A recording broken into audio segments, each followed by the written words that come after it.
Hey everyone, it's Sean with Pew Pew Tactical. Today we're doing a field strip and reassembly of the FN Reflex. First, push the magazine release and remove the magazine. Next, while pushing up on the slide stop, pull the slide to the rear to lock it into place. Now, push up on the takedown lever. That's different than a lot of FNs. It may be very stiff at first. Then, release the slide, pull it forward and all the way off the frame. Compress the recoil assembly and then pull it to the rear to remove it. Push down on the barrel and pull it to the rear to remove it from the slide. Now let's reassemble.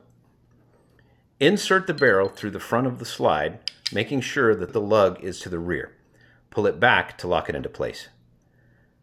Insert the recoil assembly and compress it to make sure that it seats on the lug.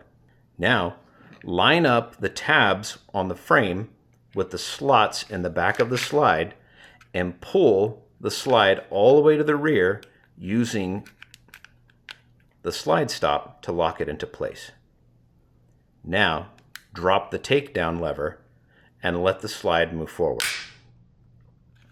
Here we can function test. This firearm is functioning perfectly. This has been a field strip and reassembly of the FN Reflex. For more information on this firearm and others like it, head over to pewpewtactical.com.